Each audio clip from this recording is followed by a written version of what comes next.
राधे राधे, जय श्री कृष्ण। दोस्तों, अक्सर कहा जाता है कि बुरे कर्मों का बुरा नतीजा होता है, लेकिन कैसे? हमने ये कर्म तो अभी किए हैं, यानी कि बुरे कर्म अभी किए हैं, इनका नतीजा हमें कब मिलेगा?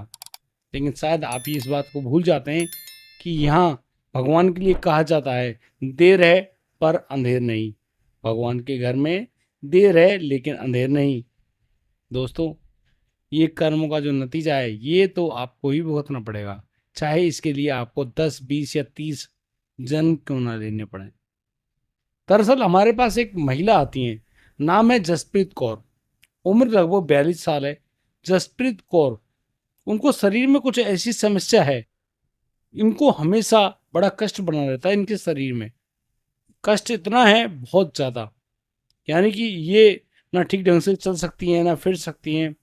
लेकिन एक और बहुत बड़ा जो समस्या है इनके जीवन में, वो है इनके पास इनके दो बेटे हैं, लेकिन दोनों बेटे इनको मां मानने से इनकार करते हैं। अपने पिता के पास रहते हैं। इनके पति जो हैं, वो भी इनको नकार चुके हैं। यानी कि ये अब अपने मायके में रहती हैं, और ऐसे रहती है बड़ी ही दयनीय स्थिति में, क्योंकि मायका भी इनकी हालत को देखकर इनको नकार चुका है और इनसे कह दिया है कि भाई, जैसे तैसे तुम्हें गुजारे लायक जो दो रोटी चाहिए वो हम आपको दे देंगे, बाकी तुम जो कुछ भी हो अपना अपने आप भुगतो। मात्र 42 साल की उम्र में किसी भी इंसान के साथ यदि ऐसी स्थिति हो, तो वो अपने आप में क्या सोचेगा। और सबसे बड़ी बात कि एक माँ जिसकी अपनी औलादें हैं और वही औलादें उनको अपनी माँ मानने से इनकार कर दें, तो किसी भी इंसान पर क्या बीतेगी। शायद इसी कष्ट में वो जसप्रीत कौर नाम की महिला बहुत ही परेशान है। जालंधर पंजाब से ये हमारे पास आती हैं और ये अपनी जो दर्दनाक जो कहानी है उसको सुनाती हैं, और कहती कि भैया, मैंने तुम्हारे बारे में सुना तो है। उनकी कोई महिला दोस्त है, उन्होंने संपर्क साधा था और ये यहाँ पर आई हैं हमारे एड्रेस पे। तो इन्होंने जो पीएलआर कराने की बात कही, उससे पहले इन्होंने बड़ी ही ज़रूरी बात कही। वो कहती हैं, भैया हमारे पास पैसे नहीं हैं, हम आपकी किसी भी रूप से जो फीस है वो नहीं चुका सकते। तो हमने कहा कि फिर कैसे होगा भाई? यदि आप पैसे नहीं देंगी, जो हमारी फीस है वो ही नहीं देंगी, तो फिर हम आपकी सेवा कैसे करेंगी? तो जसप्रीत कौर ने बड़े भाव से कहा कि भैया, मुझे अपनी बड़ी बहन समझ लो। अपनी एक बहन के लिए तो एक भाई कुछ कर सकता है ना, वही सब मेरे लिए भी कर दो। मैं जानना चाहती हूँ कि मेरी अपनी औलाद ही मुझे क्यों नकारती है। उनके अपने पति उसके साथ ऐसा बर्ताव क्यों करते हैं? सबने उसको छोड़ दिया है, उसका मायका भी उसको छोड़ दे रहा है। उसके शरीर में इतनी ज्यादा पीड़ा है, वो टेस्ट वगैरह सब कुछ करा चुकी है, कुछ आता ही नहीं, सब कुछ नॉर्मल, लेकिन शरीर में इतनी भयानक पीड़ा है, इतना भयानक कष्ट है। बस वो दिन भर रात भर कराहती रहती हैं, ठीक ढंग से सो भी नहीं पाती हैं। उन्हें ही पता है उन पर क्या बीत रही है। अब उनकी बात सुनी हमने, उससे लग रहा था वाकई में ये बहुत ज़्यादा कष्ट में है। और उनको देखने से भी लगता है सही ढंग से कपड़े इन्होंने नहीं पहने, बस आ गई हैं वो जैसे तैसे, किसी की दया भाव से ही। और वो हमसे मिन्नतें करने लगती हैं। हमने उनसे कहा, बहन जी आप बिल्कुल भी ऐसा ना करें। देखिए, अगर भाव है तो सब कुछ है। आप दिल से हमें दुआ देना या बददुआ देना, वो तो आपको सच्चाई जानने के बाद ही मालूम चलेगी। लेकिन यदि दिल से आपने मुझे अपना भाई समझा है, तो थोड़ी सी प्रार्थना मेरे लिए जरूर कर देना भगवान से। तो हमने उनकी बातों को सुना, समझा, और फिर हमने उनसे कहा कि बहन जी देखो, आप अभी पहले तो अपने शारीरिक जो कष्ट है उसको भूल जाइए। तो वो ऐसा संभव है नहीं। उनको बिस्तर पर लेटाया गया। उनसे कहा गया कि अब आप हमारे अनुसार ही काम करेंगी, जैसे कि आप बड़े ढंग से सांस लेंगी, जैसे हम बोलेंगे आपको वैसे ही सांस लेनी होगी। और गहरी निद्रा में सोने का आपको प्रयास करना है, जैसे कि आपको नींद आ रही है। और फिर उनको ट्रांस की भूमिका में ले जाने का प्रयास किया गया। वो आराम से लेटी हुई हैं। उनसे हम बता रहे हैं कि अब आप और गहरी सांस लें, फिर आप सांस छोड़ें, फिर सांस लें, फिर सांस छोड़ें। थोड़ा सा बॉडी को स्थिर करें, शरीर पर कंट्रोल ख़त्म करें, शरीर को सो जाने दो, और अब अपने दिमाग को भी आराम दो, बिल्कुल ढीला छोड़ दो शांति से। और अब आप ये सोचिए कि आप अपने आप को कहाँ देख रहे हैं। ये जसप्रीत कौर कुछ समय के लिए बिल्कुल मौन हो गई, शांत। शायद उनका ट्रांस ऐसा ही होगा। कुछ समय बाद इन्होंने खुद को देखा एक ऐसी जगह पर जहां पर इन्होंने काले कपड़े पहने हुए। पूछा गया तो इनके पैर नंगे हैं, लेकिन पैरों पर हल्दी नुमा कुछ लाल रंग का कुछ लगा हुआ है। हाथों को देखने के लिए कहा गया तो हाथों पर भी कुछ लाल रंग का लगा हुआ है। बाल इन्होंने सर के ऊपर बांधे हुए हैं और ये अपने आप को कोई तंत्र मंत्र करने वाली एक साधिका के रूप में देखती हैं। अब आप यहाँ पर कैसे हो, कितनी उम्र है लगभग आपकी? तो इन्होंने बताया कि लगभग 35 साल इनकी उम्र है। आपके परिवार में आपके बच्चे या फिर आपके पति या ससुराल या मायका कुछ दिखाई दे रहा है, कुछ लोग दिखाई पड़ रहे हैं आपको? तो इन्होंने एक बात कही कि हाँ, उनको याद है कि उनके पति भी हैं और उनका एक बेटा हुआ था, लेकिन उस बेटे को इनकी जो सास है उनसे छीन लेती हैं और इनके पति ने इनको मार पीट कर भगा दिया। और जो इनका जो बेटा है वो कुछ समय तो उनकी सास के पास रहा, लेकिन उसकी भी ऐसे में मृत्यु हो जाती है। उसके बाद इनका पति इनको दोबारा अपने पास लेकर जाता है, लेकिन करीब 8 साल तक बीत जाते हैं, ये दोबारा माँ नहीं बन पाती। अब वो माँ नहीं बन पा रही हैं, इस वजह से वो परिवार इनको त्याग देता है कि तुम कहीं भी जाओ, कैसे भी रहो, तुम जब बच्चे ही नहीं दे सकती उनको पैदा करके, तो तुम्हारा इस घर में क्या काम। अब वो महिला जो है बड़ी परेशान हुई। वो ऐसे ही अकेले घूम रही हैं। उनको अचानक कुछ ऐसे स्थान के बारे में जानकारी मिलती है जहाँ जाने के बाद मनोकामना पूरी हो जाती है। ये एक मंदिर पर जाती हैं। मंदिर की बगल में एक छोटी सी कुटिया बनी हुई है।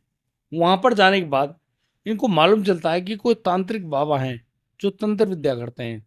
और तंत्र विद्या करने के उपरांत आपको अवश्य में आपके बच्चे की प्राप्ति जरूर हो जाएगी। अब इन्होंने उन जो तांत्रिक हैं उनकी बातों पर यकीन कर दिया और फिर ये उसी तांत्रिक के साथ तंत्र विद्या में जुट जाती हैं और फिर उन्होंने बहुत सारे ऐसे मारक तारक मंत्र सीखे, बहुत कुछ सीखा। और इसने वो प्रक्रिया भी सीखी कि यदि ये उन प्रक्रियाओं को किसी बच्चे पर कर दे तो बच्चा ज़्यादा दिन जीवित नहीं रहता, और जब वह बच्चा अधोगति को प्राप्त यानी कि मरता, उस समय ये महिला उसके कान में जाकर कुछ कहकर आती। हमने पूछा कि आप बच्चों से क्या कह रही हो ऐसा? तो वो बताती हैं कि मैंने बच्चों से ये कहा कि बेटा अगले जन्म में तू मेरी कोख से ही जन्म लेगा। अब इन बातों को कहने वाली जो महिला है उसने जब एक बच्चे के साथ किया तो लोगों ने समझा कि सामान्य बात है, शायद कुछ बोल रही होगी। लेकिन जब इस महिला ने करीब 6 महीने बाद दूसरे बच्चे के साथ किया, तब जाकर लोगों के नॉलेज में ये आ गई कि ये महिला आखिरकार ऐसा क्यों करती है। क्योंकि लोग जब डरे होते हैं ना, उनके शरीर के अंदर जो भ्रम है, जो वहम है, वो बहुत जल्दी काम करता है। तो लोगों को इन पर वहम हो गया। लोगों ने इनको समझा कि ये कोई चुड़ैल टाइप की या फिर तांत्रिक है, कुछ अजीब तरह की क्रिया करने वाली महिला है, शायद इसी की वजह से उन बच्चों की जान गई है। बस इस बात पर गौर करते हुए उन ग्रामीणों ने उस महिला को पकड़ लिया और फिर उस महिला को गांव वालों ने इकट्ठा करके जिंदा जला दिया। इस प्रकार से उस तांत्रिक महिला की जान गई। और ये तांत्रिक महिला, इनका जन्म अब से करीब करीब लगभग 1978 के आसपास इनका जन्म होता है। और ये महिला जो है जसप्रीत कौर, जो पंजाब के जालंधर में जन्मी, इनको शरीर से ही जो मैं शुरू से ही इनके शरीर पर कुछ लाल रंग के निशान थे, तो वो तो एक असामान्य सामान्य बात थी, उसको कोई दिक्कत नहीं थी। लेकिन जैसे जैसे उसका शरीर बड़ा होने लगा, शरीर में अपार कष्ट होने लगा, ऐसा कष्ट जैसे किसी ने इनको बहुत जबरदस्त पीटा हो। अब ये जो बातें हैं ये जसप्रीत कौर खुद बता रही हैं। तो हमने उनसे पूछा कि आपको पीटा भी जा रहा है क्या, गांव वालों ने आपको पीटा भी? तो उन्होंने बताया कि हाँ, उनको पीट पीट कर अधमरा कर दिया गया, उनको लाठी डंडों से और जो कुछ भी लोगों से हो सका उसको दंड दिया और फिर बहुत सारी लकड़ियां इकट्ठी करके उसको जिंदा जला दिया। वो उस आग में से ना उठ सकी ना वहां से भाग सकी, यानी कि बहुत बुरी तरह से उनको पीटा गया, उसका हाथ पैर तोड़ दी गई। जसप्रीत कौर वो इस बात को भी एग्री करती हैं कि जब वो बचपन में थी उसको कष्ट तो भारी होता, वो रोती चीखती चिल्लाती, अपने माता पिता से कहती। उन्होंने उस जसप्रीत का ढंग से इलाज भी कराया, लेकिन ना एक्सरे में ना अल्ट्रासाउंड कहीं पर भी कोई समस्या दिखाई ही नहीं पड़ती। हड्डियां बिल्कुल ठीक है, सब कुछ ठीक है, लेकिन उसको ऐसा कष्ट क्यों है? अब ये जो राज, अब जो जसप्रीत कौर खुद अपनी आंखों से देख रही हैं, उसको देखने के बाद वो वाकई में हैरान हो रही हैं और अब वो रोने लगती हैं। जसप्रीत कौर बहुत जोर से फूट फूट कर रो रही हैं और वो कह रही हैं कि उनके दोनों बेटे हैं ना, ये वही दो बच्चे जिनसे इन्होंने कहा था कि अगली बार इनकी कोख से ही जन्म लेना, ये वही बच्चे, कोई और नहीं है। ये बात सुनकर तो हमको बड़ी हैरानी हुई, लेकिन अक्सर ऐसा ही होता है, क्योंकि जब हम अपना पूर्व जन्म देखते हैं, पास्ट लाइफ देखते हैं, तो उसमें जो बातें होती हैं वो बिल्कुल डिक्लेयर्ड होती हैं। अच्छा, ये होता कैसे, क्यों होता है, इसका एक अलग विषय है, वो मैं आपको बताऊंगा। लेकिन जसप्रीत कौर, जो कि अब बिल्कुल शांत हो चुकी थी, उनसे जब पूछा गया कि आप कुछ और जानना चाहती हैं, कुछ देखना चाहती हैं, तो उन्होंने मना कर दिया कि नहीं, वो अब अपना सब कुछ देख चुकी हैं और बस वो अब चाहते हैं कि वो इसी तरह से अपनी ज़िंदगी गुजारें। कुछ समय बाद उनसे कहा गया कि अब आप जाग जाओ, अपनी आंखें खोल लो। जसप्रीत कौर ने अपनी आंखें खोली, बड़ी शांति से वो बैठ गए।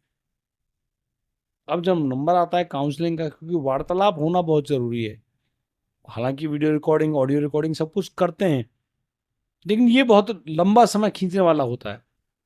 अब इस बात में बड़ी तसल्ली से लेट जो बैठी हुई हैं जसप्रीत कौर, वो बताते हैं कि उन्होंने जो कर्म किए उन्हीं का तो परिणाम भुगत रही है, और उनके शरीर में जो पीड़ा है, कष्ट है, वो उसी के लिए कि जो उन्होंने मार खाई है। अब ये एक मार तो शरीर के लिए होती है, लेकिन ये मार मार तो आत्मा पे लगी है, और आज भी उन्होंने जो भी कर्म किए सबको भुगत रही हैं। वो समझ गई है सारा रहस्य, और अब उनको संतुष्टि है इस बात को जानकर कि अब जो कुछ भी वो भुगत रही किसी और का किया हुआ नहीं है, उनका अपना है। अब वो अपने किए को कैसे मिटा सकती हैं? बिल्कुल नहीं। शांति से, तसल्ली से सब कुछ समझने वाली जसप्रीत कौर ठंडी आंख भरती हैं और फिर ढेरों आशीर्वाद देते हुए कहती है, भैया तुमने आज जो मेरी मदद की है वो वाकई में बहुत गजब की है। देखिए, मैं इसके लिए आपको पैसे या किसी और तरीके से आपकी मेहनत को नहीं तोड़ना चाहती, लेकिन हाँ, मेरा एक सच्चा हृदय है तुम्हारे लिए। वो हमें बहुत सारे आशीर्वाद देकर गई। मैं उन आशीर्वादों को नहीं बताऊंगा, क्योंकि ये आशीर्वाद गुप्त होते हैं, लेकिन जसप्रीत कौर को उनका पूर्व जन्म दिखाकर हमको भी काफ़ी ज़्यादा संतुष्टि मिली। जसप्रीत कौर बड़ी तसल्ली से अब अपने घर के लिए रवाना तो हो ही गई। हमने अपनी तरफ से कुछ पैसे उनको दिए कि जब आप हमारी बड़ी बहन ही बन गई हो, तो इन पैसों को अपने साथ ले जाओ और जहाँ से आई हो वहाँ तक पहुँच जाओ और सुखी से, तसल्ली से अपना जीवन यापन करो। लेकिन हाँ, भगवान का भजन करना मत छोड़िएगा। नृत्य प्रति आप गुरुद्वारे जाइए, गुरुवाणी का पाठ कीजिए, उनको सुनिए, उनको समझिए, दरअसल गुरुवाणी में लिखा क्या है, और जो भी नाम दीक्षा वगैरह जो कुछ भी तुमको मिल जाए, बस उसको ले लीजिए और पूरे हृदय से, सच्चे भाव से, सच्ची भावनाओं के साथ उसको गाइए, आंतरिक भाव से गाइए। फिर आपको जब उसमें रस आना शुरू हो जाएगा, तो आपके शरीर के अंदर वो सामर्थ्य पैदा हो जाएगा जो अपार कष्टों को भी आराम से भुगतवा सकता है। वो कष्ट आपको नहीं होंगे, शरीर को भले ही हो, लेकिन आपको कभी कष्ट का अनुभव नहीं होगा, जैसा कि अभी फिलहाल आपको होता है। उन्होंने हमारी बातों पर हामी भरी और बड़े प्यार से हमारे सर पर हाथ फेरते हुए जसप्रीत कौर विदा होती हैं। लेकिन ये एक ऐसा सच है, एक ऐसा रहस्य खोल कर गई, जिसको मैं आपके सामने जरूर बताऊंगा। जैसा कि हमने वीडियो की शुरुआत में कहा कि इंसान अच्छे और बुरे कर्म, दोनों कर्मों को भुगतता है।